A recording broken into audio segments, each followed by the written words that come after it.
Just if you want it to turn yours off, you can, but you definitely do not have to. And I see that Teresa asked about access to the presentation. If you look at the schedule for the Gifted Institute, so you'll see the title of this presentation, and then underneath, and this goes for everybody who is presenting, but underneath you'll see my name. If you click on my name, the presentation is actually linked there. So you should be able to access it with no problem. If there is a problem, then I can share the link in the chat. Oh, the link doesn't work? Okay. I'll share the link in the chat for you. Hang on one second. I'll go ahead and do that. Okay. All right, so I'm linking the presentation. Hopefully it works. If not, I'll get that fixed for you all. Oh, it does work. Okay, so just to introduce myself, my name is Nyetta Williams-Hill, and I currently work in the gifted department. I'm a gifted and talented itinerant teacher, and I work at 4 different schools. They're all elementary schools. I work with primary talent students as well as 4th and 5th grade students who have formally been identified for the Gifted and Talented program. In most of my schools, I pool small groups, and we usually work from anywhere from 30 to 50 minutes on various activities.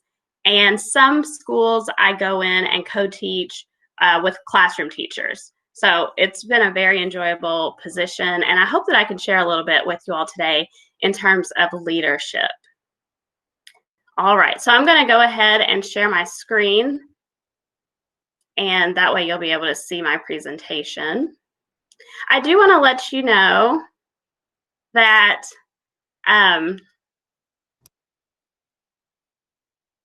Christy Hayes is the moderator during this presentation. So if you have any questions or you need anything, feel free to chat to her on the side, and she will be more than happy to answer any questions for you. And Deborah, it's good to see you as well. I saw you sign in. So it's always nice to see friendly faces. All right, so leadership, development, and services. Before I get into this, and you all have probably seen this in every session you've been in, but the Gifted Institute is broken up into different sections. So we have a morning block and an afternoon block. This is one of the first sessions in the afternoon block. Your PD credit is only 2 hours. Even if you attend 3 hours worth of sessions, you only get 2 hours of credit. So feel free to do 3 hours, but just know only 2 hours will be recorded. Okay, so our learning objectives are, first of all, I want you all to gain a better understanding of the unique characteristics of gifted learners, which you've probably, if you've been to a lot of sessions so far, you've probably learned a lot about the unique characteristics of gifted learners. And also, I hope that you all acquire knowledge that will support leadership development in your students. And we know that so many of our students have that natural leadership potential and ability that we all see. So hopefully we can kind of foster that so the kids can meet their full potential. Our different areas of giftedness that students can be identified in, and they're formally identified as 4th graders, those are general intellectual ability, specific academic area, and I'll just go back. For general intellectual ability, we usually use the COGAT as a screener for that, but for all of these, you need 3 points of evidence in order to recognize that child. Specific academic, usually we use MAP testing to see if they have that giftedness in math or science, for example, or English language arts. Then we have the visual and performing arts, creativity, and leadership is its own category in terms of area of giftedness. And I know I've worked with some students who have been identified purely as leaders, and we have done some different activities such as passion projects, and they've done student council in their schools to really, really get that leadership development and to use their natural abilities very well. So some characteristics of gifted learners, and of course these aren't all of the characteristics, but I have a few slides with some characteristics. You might have students with a very strong verbal ability, and I've mentioned before, if you've been in other presentations of mine, a lot of times kindergarteners, first grade students, they will really stand out as having that strong verbal ability if they are a gifted learner in comparison to their like-aged peers. These students also have an ability to concentrate for long periods in an area of interest. They might be very interested, for example, in Hamilton, the musical, as well as the leader, and they spend lots of time engaged in research and writing and talking about their area of interest. Emotional sensitivity and excitability is something that you might also see during in your students who are leaders, or your students who are gifted learners as well. Wide range of interest, a high activity level, so they might seem to bounce off the wall. We just have to hone that energy and make it productive. Some other characteristics are they might have an intense curiosity and ask lots of questions. They may also have intense reactions, so you might feel as if they're overreacting to things, but that's just how they're processing, and that's just how their body is reacting to certain situations. And an unusual depth and intensity of interest in a topic. So like I said, for example, a student who really might love Hamilton might spend all of their time engaging in research and learning about Hamilton, and it might be hard to pull them away from that. Okay, so we're going to do a quick pre-assessment, and if you could grab a piece of paper and a writing utensil, if you want to do it digitally, you could do that also. It's up to you. So, and we'll spend about 5 minutes, and I'll do this along with you all as well. It says, and this comes from Van Tesla, Baska, and Avery, 2013, create a concept map to illustrate your understanding of the concept of leadership. Draw a circle and put the word leadership in the center. Then draw connections to that circle that describe how you understand the concept. Make as many connections as you can and label them. Describe the nature of the connections you have drawn. So we'll spend about 5 minutes doing that, and I'll do one as well. So I'll set my timer. And if you want to go ahead and type some of your answers in the chat, I was going to let some people share out here in just a second too if you want to. But before we do that, if you want to type some of what you're thinking in the chat, that is perfectly fine. And also, as you're doing this, think about how you could use this pre-assessment with your students as well. Okay, I took the presentation off for just a second so we could maybe share out for a minute. There's still 22 seconds left, but I bet most of you are finished. Thinking about leadership, I see ability to communicate, inspiring, enthusiastic, competent, has a vision, understanding of morals and ethics, ability to relate, gain attention of others, effective communicator, sees the big picture, a problem solver, motivated, goal-oriented, lots of excellent leadership qualities there. Deep thinking, good listener.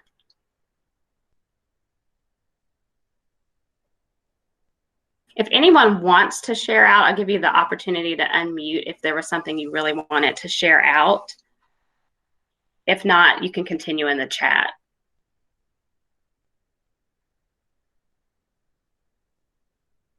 One thing that I'll put on my chart as I was working through it is extrovert versus introvert, because I know I think leadership is often connected with being an extrovert, but there are definitely people who are introverts who are leaders as well. And you know, being an extrovert, you gain your energy from social interactions. Being an introvert, you gain your energy from alone time and being reflective. So I also think teaching students that they can be a leader even if they're an introvert. They can be a leader if they're an extrovert, and just learning how to use their personality to best suit their leadership skills. I was reading Oprah, a little blurb from Oprah the other day, who I consider to be a leader in her own right. And she was saying how during this pandemic and having to be at home, she's realized that really she's a true introvert. So there are people who are widely respected leaders who are introverts as well. And thank you all for participating in that. Okay, so I'm going to go back to my slideshow and share my screen with you all again. All right. Okay, so some essential skills for leaders to develop include collaboration, communication, and these are, you're going to see on this list things that you all already listed when we talked about being a leader. Being a creative thinker, critical thinker, a problem solver, being technologically literate, which is extremely important, information, media literacy, cross-cultural skills, dealing with people of various backgrounds, having an understanding and a compassion and empathy and a willingness to learn more, and also social skills, so working with other people. Very essential skills for leaders to develop. Some generalizations about leadership is that leadership requires vision. Leadership requires the ability to communicate effectively with multiple individuals and/or groups. Leadership is based on action and often requires risk-taking. Leadership requires the ability to influence and motivate others through words and actions. Leadership requires perseverance in the face of challenges and hardships. And in times like these, true leaders really do stand out. Leadership creates legacies that are best understood after the passage of time. So you can think about historical leaders and the legacy they left behind, or leaders in your own family and the legacy that they left behind. Even leaders in schools and students and the legacy that they may have left behind once they moved on past that school. The leadership curriculum should include critical and creative thinking. If you went to Colin Seal's keynote yesterday, he talked a lot about critical and creative thinking. He's going to have another keynote tomorrow if you missed it. So great ideas from him. Problem solving, inquiry, research, and concept development. I think research is very important. So students aren't just, they have great ideas, but how are they backing up those ideas and moving forward?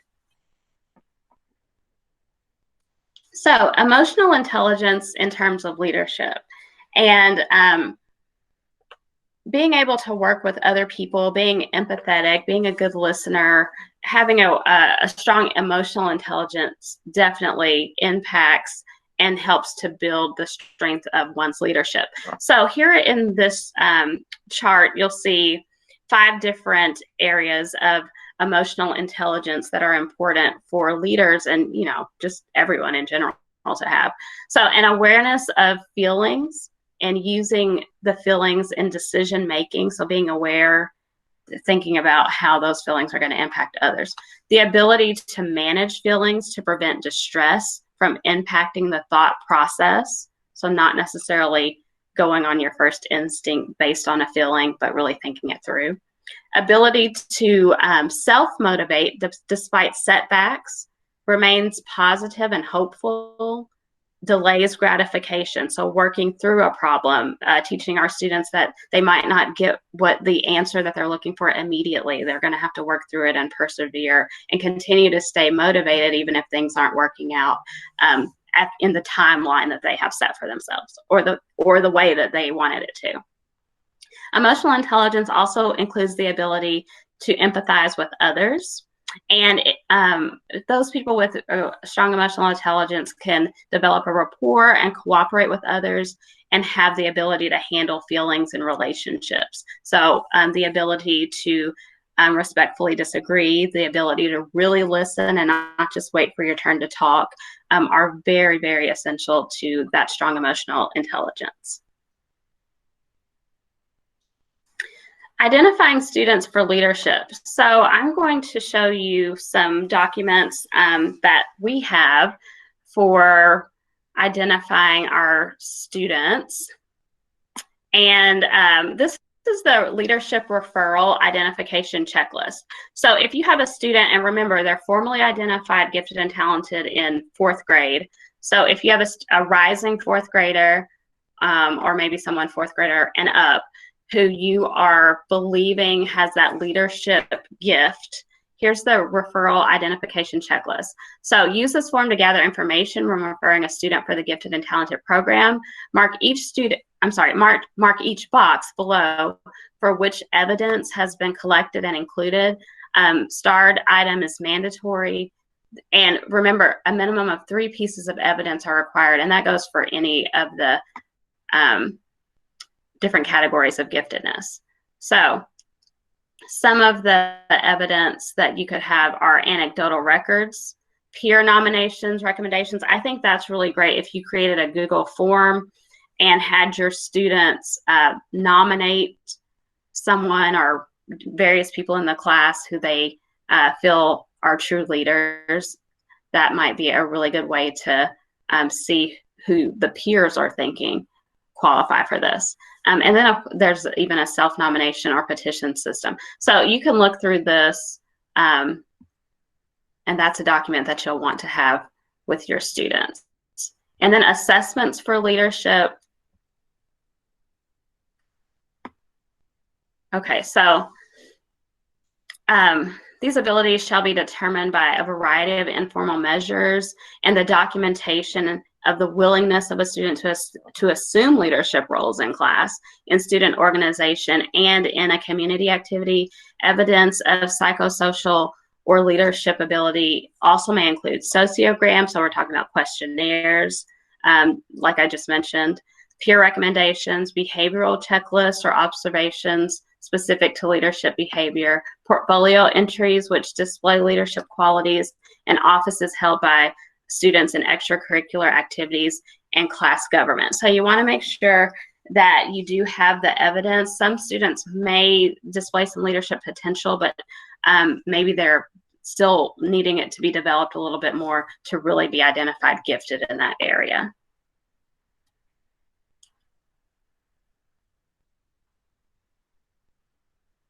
Some leadership services that your schools may already have, or you might think about including in your school curriculum or activities, are student council. That's an excellent way for students to use their leadership ability. And I help students with student council. I guess I was essentially their teacher sponsor for a few years. And they loved preparing for it. They loved actually getting on the stage and doing their speech and getting their votes. Sometimes, though, when it came to the meetings and really getting things done, I don't know if it was what they expected it to be. So I think it's important for students to know what they're getting themselves into and to really have a passion for the leadership service that they are engaged in, and to really think about how I'm going to use this role to benefit my school and to make things better. Student ambassadors, that might be students who come in and help with different programming, and they're just the representatives of your school. That's a great way. And for those introverted students, sometimes being a student ambassador, when you are letting them know this is your role, you can talk really great on the routines and the school climate, and this is what I want you to do. That could be a wonderful opportunity for those more introverted students. Peer mediators as well, those students who you might see who are natural problem solvers, and if they're out on the playground, these are the kids who are trying to help their classmates solve problems. Mentorships, where you have an adult leader, and this kind of goes in with the community partnerships, but you have an adult leader who comes in to mentor some of your students. Maybe it's a government official or someone who's a leader in a various community or city organization. And then internships for students who want to go in and really shadow someone. That might be more appropriate for middle or high school students, but mentorships and community partnerships where you might have a community representative come into the school or provide different resources for your students would be great for all grade levels. Now, these are just some. Of course, there's lots more, but these are just some. Some leadership organizations for students, and most of these are kind of national organizations that you all would already be familiar with. We have the Future Farmers of America, and all of these have websites that go along for much more information. Future Business Leaders of America, Educators Rising, Family, Career, and Community Leaders of America, Health Occupations Students of America, National Skills USA, Distributive Education Clubs of America, Emerging Leaders, Technology Student Association, and this just, sorry, hang on.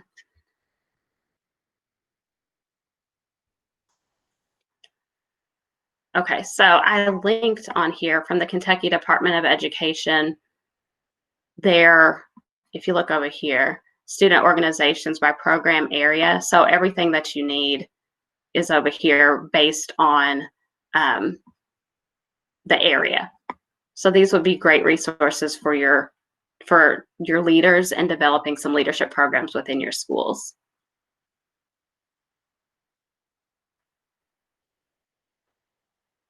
Okay, so the breakout session, and if you've been in my other groups, I do like to have breakout sessions. I will link the breakout session in the chat here in just a minute. But in your breakout room, you're going to complete the leadership task that I will link into your rooms. And I will have to tell you, I have to come in and put the link in the chat after you've already gone in there. So you'll be in there for a minute or two and you won't see the link, but I'm coming. I will come around and post the link. You will find the task attached to the, I'm sorry, that's not correct anymore. The link will be in the chat and we'll have about 20 minutes to work on these. So I just want to show you to make it a little bit more clear, hopefully, what we're going to be doing. I have two different documents that I'm going to link. So the first one is this practicing empathetic listening skills. Now, I just want to tell you, for this activity, it may take you out of your comfort zone. I would love for you all to participate in this once you get into your room. It would require, I mean, you'll read through it and see what it's asking you to do. But if you really don't feel comfortable doing this, please just read through it, talk about how it may or may not work for your students, how you might tweak it. But I just want to give that disclaimer that it might take some people out of their comfort zone. I would love if you do it, but if you want to just discuss it, that's okay too. And then the Don't Give Up Now is one that I would like for everyone to participate in. The directions are here. If you have questions, I'll come around to the rooms. So I'll link these here in just a second.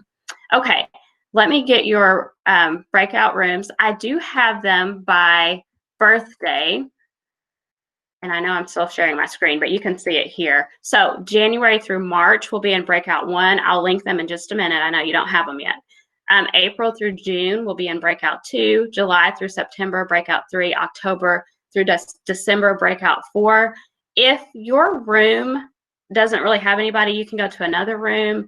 I might put in, we have about 45 people in here. I think these should be okay. If I see that one room is really crowded, I might add a overflow room if you want to go to a smaller room. I think I'll do that. If you see that your room is just too crowded and you want to go to an overflow, I'll link that as well. So if you would, let me stop sharing this for just a second. Okay, I'm going to go ahead and link the rooms here. And I'll link the overflow room just in case your room you feel like it just has too many people and you want to go to a smaller room. I'll link that as well. And then I'm going to come around to your rooms and post the activity. So give me just one second to do that. Okay, thank you so much for participating in those activities. I heard really great conversations in all of the rooms, and thank you to everybody so much for just being a part of that. I did want to let you know that the activities came from this book, Changing Tomorrow, and these are leadership leadership curriculum for high ability elementary students. And these activities are from the 4th and 5th grade book.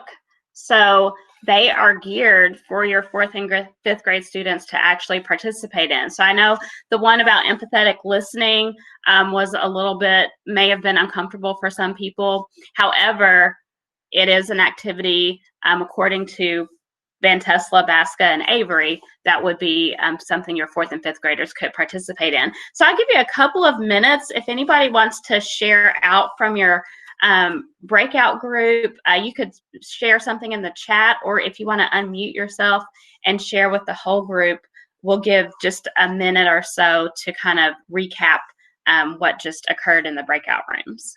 Well, in our breakout room, like you said, we weren't very comfortable with the empathetic part, but we did say that that would be a very important thing to do if you were looking for activities for some of your kids with those leadership skills about being peer mediators, that Right. would be a very important skill for a peer mediator to have, because they would need to be able to listen to what the person that was that had the challenge was saying, and be able to repeat it back to them so that they can make sure that they were on, like, what I hear you saying is, so they make sure that they were on the right path of where that person, you know, what they needed to discuss or what they were feeling. So we discussed that in our room. Okay, thank you, Kimberly. One thing that I mentioned with the empathetic exercise was that we can start off, if students don't feel comfortable sharing those emotional details, that we can start with a smaller, simpler, okay, happy time. When was the time that you were happy? And then do the echo, and then do the mirror, and then work our way up with community building. That way we can start with baby steps and then leading into those really big emotional ties, like tell me when you were angry or when a time that you were upset, so that students can feel a little bit more comfortable with that. Thank you, Alexis. And I think that a lot of times when we think about emotions, we tend to go straight towards maybe a negative emotion, when really being happy and elated about something is equally as important of an emotion. So I agree, starting with those happier conversations so that they're not automatically going to ones that might invoke some of those negative and sad feelings. Thank you for sharing that. Anybody else? Okay, so I've already linked over here. I have a couple more slides, but it's really just the conclusion of the presentation. But over here in the chat, you will see the link for the form to fill out. Now, just to clarify, if you've been in this conference or institute all day, you can wait until the end of your day and just go in and select all of the sessions that you participated in and fill that form out at that one time. If this is your, well, this would be your first session of the afternoon, but if you want to do it after each session, you can, but that is not necessary. You can wait until the end of your day. So let me just show you the last few slides. I really think they're just my references, if anything, but just to make sure that I've shared those with you.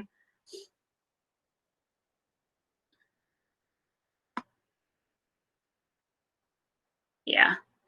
Okay. So, I do have a few resources. All right. So we did our recap. A few resources that you might be interested in. Kentucky Association for Gifted Children. I already showed that to you all when we talked about the different leadership organizations, but this is just a different page of it. And they have some webinars and live chats available, but also there are resources down here for social emotional support. You might also find some resources for your parents that they might be interested in as well. The National Association for Gifted Children has excellent resources. They have really great resources for parents as well in their publications, and wonderful resources for educators in addition to that. And some of you are in Leader in Me schools, and others might not be as familiar with the program, but Leader in Me, of course, just the name itself is telling you of fostering that leadership in students. And here are the books that I used for this presentation. I showed you the Changing Tomorrow book.